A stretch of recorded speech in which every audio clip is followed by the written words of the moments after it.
Bu 5 qaydaya əməl etsəniz, üzünüzdə səpkilər olmayacaq. Üzünüzdə səpkilər çıxırsa, problem təkcə dərinizdə olmaya bilər. Videonu isə izləməzdən əvvəl bəyənməyi və səhifəmizə abunə olmağı unutmayın. Bahalı kremlər alırsınız, müxtəlif vasitələr sınayırsınız, müxtəlif kosmetik prosedurlardan keçirsiniz, amma üzünüzdə yenə səpkilər təkrarlanırmı?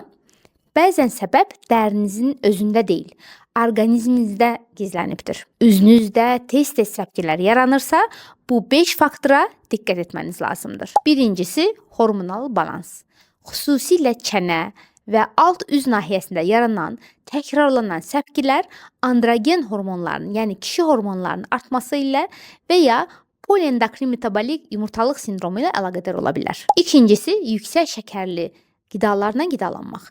Şirniyyatlar, şəkərli içkilər, yüksək glikemik indeksli qidalar bəzi insanlarda aknenin, yəni səpkilərin şiddətlənməsi ilə özünü biruzə verir. Üçüncüsü, yuxusuzluq və stress. Stress hormonlarının yüksəlməsi piy vəzlərinin fəaliyyətini artıra və iltihabı gücləndirə bilər. Nəticədə də səpkilərin miqdarı artacaqdır. 4. Yanlış istifadə olunan kosmetik vasitələr. Dəri tipinizə uyğun olmayan, məsamələrinizi bağlayan məhsullar səpkilərin artmasına səbəb ola bilir.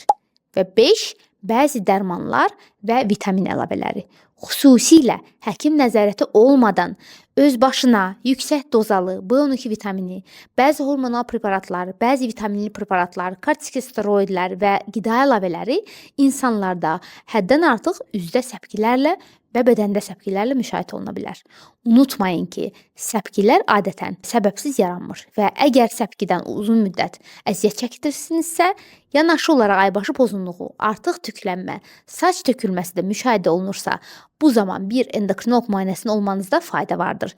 Çünki bəzən dəri sizə hormonlarınız haqqında məlumat vermək istəyir. Sonda isə hər zamanki kimi videomuzu bəyənməyi və üzündə səpkilərlə mübarizə aparan dostlarınızla paylaşmağı unutmayın. Üzünüzə yaxşı baxın.